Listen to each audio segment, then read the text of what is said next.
Que reste-t-il de nous-mêmes ? En direct de la galerie Chapelle 14, boulevard de la Chapelle, et de l'exposition Ce qu'il reste de nous-mêmes. Noah Bensemoun. Bonsoir. Bonsoir. Donc, tu es une artiste autodidacte qui travaille sur la confrontation entre les utopies et la réalité. Et tu t'inspires de la spiritualité et de l'onirisme. Ton travail confronte donc l'utopie et la réalité. Et ton regard perpétuellement émerveillé transparaît dans tes œuvres et influe sur ton processus de création. Est-ce que tu peux nous parler déjà de ton parcours d'autodidacte ? Comment ça se fait que tu te sois lancée Bon, j'ai dit autodidacte, mais en vrai, j'ai pris des cours de dessin et de peinture depuis que je suis toute petite. Et aussi, j'ai fait des prépas. Donc, en vrai, c'est que maintenant que je me suis lancée en tant qu'autodidacte. Ouais, mais t'as pas de diplôme d'école nationale comme par exemple les autres artistes qui sont exposés ou... Non, j'ai pas de diplôme. Très bien. Et donc, est-ce que tu peux nous parler de tes utopies aussi également ? Qu'est-ce qui t'inspire ? Qu'est-ce qui te fait rêver Qu'est-ce qui m'inspire ? Qu'est-ce qui me fait rêver un peu... Moi, je suis très inspirée par l'enfance, en fait. C'est un sujet qui me... Enfin, j'ai toujours été très proche des enfants. J'ai beaucoup de frères et sœurs, beaucoup de cousins, tout ça. Donc, leurs univers me parlent énormément et je me sens en confiance. Et je suis désolée, je suis hyper nerveuse. Écoute, t'as pas besoin d'être hyper nerveuse. On est entre nous, là. On est entre filles. Entre filles, ok. Dès que je dis des trucs... Qu'est-ce qui se passe ? Dès que je dis fille ou femme, on me regarde de travers ici. Je ne comprends pas. En fait, il veut à tout prix faire partie de notre bande de filles, comme il appelle ça, mais il en fait pas partie, donc... Dommage. À peu de choses près, hein, c'était ça, mais... Je suis un homme soumis et masochiste. Oh my God. C'est pour ça que je suis là. Est-ce qu'on peut revenir à l'artiste, du coup, qui nous parlait de son travail ? J'aimerais bien si on me laissait me taire. Oui, bon, du coup, alors, l'enfance, c'est très important pour moi parce que les enfants ont un regard pur, ils réfléchissent pas à des choses trop compliquées auxquelles on pourrait réfléchir, nous, en tant que, même, enfin, pas adultes, mais même à partir de 12-13 ans, on commence à se poser des questions qui ne sont pas là quand on est un enfant. On regarde les choses telles qu'elles sont vraiment et on fait confiance à ce qu'on ressent. Et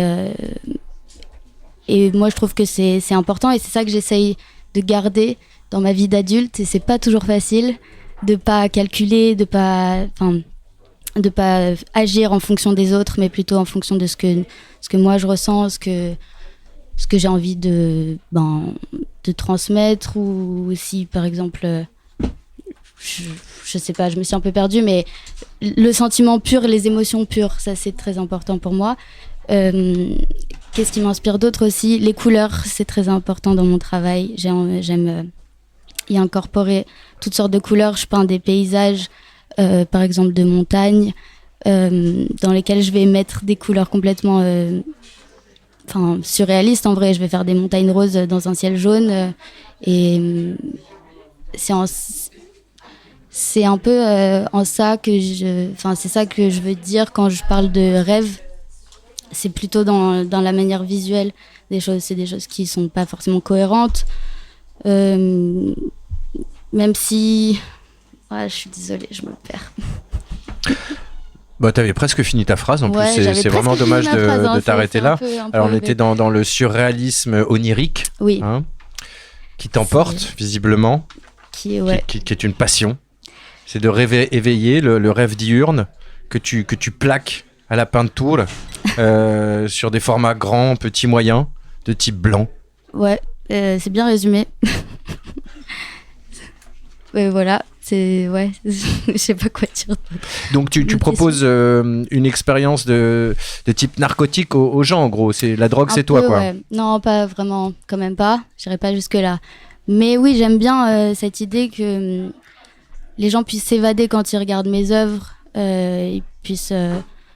C'est aussi en ça la confrontation de la réalité et de mon utopie. C'est une image qui paraît sensée, qui paraît plutôt normale, et en fait plus on se rapproche et on se rend compte que les couleurs sont pas forcément au bon endroit, qu'on comprend pas tout de suite ce qui se passe.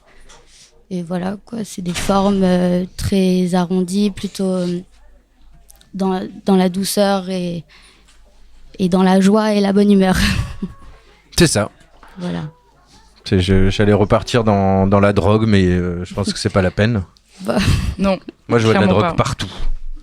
Moi, nulle part. Donc, on va passer à autre chose. Ce qu'on appelle la bonne balance, Justine. On est comme ça, on est au bon équilibre.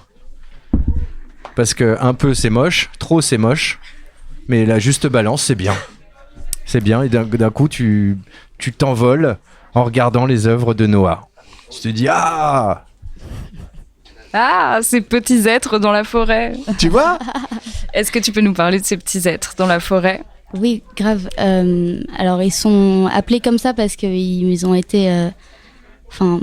ils ont été inspirés par vraiment une forêt. J'étais à la forêt de Fontainebleau pas mal pendant l'année dernière. Pour faire des raves? Pour faire... non, pas des raves, mais presque. J'aime bien me retrouver dans la forêt. Quand j'en ai marre de Paris, je pars à Barbizon et je vais à la Folie Barbizon. Je sais pas si vous voyez. C'est une résidence d'artistes, c'est ça? Ouais, exactement. Et j'adore cet endroit parce que ça me permet d'oublier tous mes problèmes de ma vie quotidienne et d'être entourée que d'artistes, de gens hyper peace and love. Et donc de prendre ce grand bol d'air frais dans la forêt, ça m'avait beaucoup inspirée. Et ces petits êtres, j'aime bien les voir un peu en tant que totem qu'on pourrait mettre dans un coin de son bureau ou je sais pas. Et dès que ça va pas, ils sont là en mode ils dansent dans des positions un peu cheloues, avec des formes un peu bizarres, ils sont pas hyper bien finis. Mais ouais, c'est ça, c'est des petits totems pour apporter un peu de douceur et s'évader un peu. Et retrouver son enfance. Encore une fois, exactement. On y revient. Et tu proposes donc 2 pièces pour cette expo, donc les êtres, les petits êtres de la forêt, et aussi une peinture plus grand format. Oui. Donc déjà, est-ce qu'il y a un médium que tu préfères entre les deux, entre le travail de sculpture et celui de peinture, et est-ce que tu peux nous parler aussi de ta pratique de la peinture? Je sais, c'est dur de dire que je préfère l'un ou l'autre parce que c'est des médiums que j'aime énormément. J'ai commencé par la peinture et j'ai découvert la céramique seulement l'année dernière. Et en vrai, c'est 2 matériaux qui me permettent vraiment de laisser parler mes mains. En fait, je fonctionne de manière hyper instinctive. Ça veut dire que pour les petits êtres de la forêt, justement, j'ai juste vraiment pris un peu de terre dans ma main et je l'ai twisté et ça a commencé à faire une forme et je me suis dit ok, c'est pas mal, on continue. Et après j'ai vu ces personnages se former tout seuls en fait. Donc c'est plus après dans le travail de l'émail où j'ai pris plus de décisions, tout ça, même s'il y a quand même une partie vachement aléatoire dedans. Et la peinture, c'est pareil, je fonctionne à part quand j'ai vraiment un croquis et que j'ai l'image dans ma tête de exactement ce que je veux, ce qui arrive aussi. Le plus souvent, je prends une toile ou un papier pas trop cher et je prends de l'acrylique, les couleurs primaires et je fais des mélanges et ça se fait tout seul. Et au fur et à mesure que les couleurs se forment et je vais commencer à voir d'autres choses et à travailler plus en détail. Mais je fais vraiment... je me mets en condition, ça veut dire que je mets un casque, de la grosse musique et je me laisse un peu guider par le matériel plutôt que moi qui essaye de prendre trop de décisions. Ça veut dire quoi être artiste pour toi? Oh là là, ça c'est la question de toute nos vies, ça. Être artiste, ça veut dire voir la vie différemment. Ça veut dire pouvoir s'arrêter dans la rue parce que j'ai vu un truc qui m'a interpellée, le prendre en photo. Ça veut dire regarder le ciel pendant des heures. Ça veut dire être hypersensible. Ça veut dire travailler beaucoup. Ça veut dire pouvoir s'inspirer de tout, je pense. Et être capable de produire. Parce que moi, si je prends un bout de céramque, que je le twist, comme tu dis, il va pas y avoir des petits bonhommes de la forêt qui vont en sortir. Bah si, c'est juste que tu les verras peut-être pas. Voilà. Mais personne d'autre non plus d'ailleurs. Personne les verra. C'est parce que moi, je ne sais pas faire ça. Tu vois ? C'est aussi ça la différence, Justine. Mm-hmm. Tu vois, moi, il me faut une machine à écrire pour que c'est mon médium. Ah bah ouais, voilà. Mais ça veut pas dire que t'es pas un artiste aussi. Tiens, je m'étais pas posé la question. Moi, je pense pas qu'il faille vraiment produire. Enfin, si, c'est important évidemment, mais je pense que c'est plus dans notre tête. On sait quand on est artiste ou pas.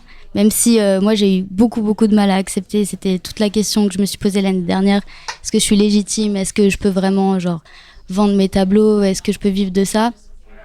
Et en fait, je me suis rendu compte que je me posais pas les bonnes questions et qu'il fallait que je me fasse confiance et que de toute façon, je savais pas faire autre chose. Donc voilà. Très bien, t'as bien raison. Et pour revenir une fois de plus à la question du corps, j'ai pas l'impression, mais peut-être que je me trompe, que dans ton travail, tu investis forcément ton corps ou ta propre image. Est-ce que c'est le cas ou pas ? Ça n'était pas le cas pendant longtemps. J'ai eu beaucoup de mal à intégrer mon corps dans mes œuvres parce que je n'avais pas accepté mon corps. En tant que femme, c'est un processus qui prend du temps, tu connais, et qui est dur. Et franchement, c'est un travail que j'ai pas terminé du tout, encore vis-à-vis de moi-même. Mais là, je suis en train de faire une nouvelle série de peinture dans laquelle j'interprète que mon corps. Et ça me fait énormément de bien de pouvoir sortir ça. Et puis, ouais, c'est seulement maintenant en vrai que je pense que j'avais besoin de m'accepter, de me découvrir pour en parler, pour le peindre et pour l'intégrer dans mes œuvres. Et là, tu procèdes comment ? Tu fais des nudes et tu peins après ou... Non, je connais bien mon corps maintenant parce que on se regarde tous dans le miroir et... Ouais. Désolée. Et je sais ses imperfections, tout ça. Et en fait, non, je fais juste des croquis et après, même s'il est un petit peu déformé, en vrai, c'est ma version de mon corps, mais je prends pas de photos. D'accord. Je m'intéressais à sa technique, c'est pour ça que j'ai demandé ça. Ouais. Parce que moi aussi, j'aimerais... Parce que toi aussi, on te demande souvent si tu prends des nudes pour mieux accepter ton corps ? Non, je sais pas pourquoi tu penses à ça. Ça n'a rien à voir, c'était juste, je voulais comprendre sa technique. Parce que Agathe, c'est ce qu'elle faisait, elle disait.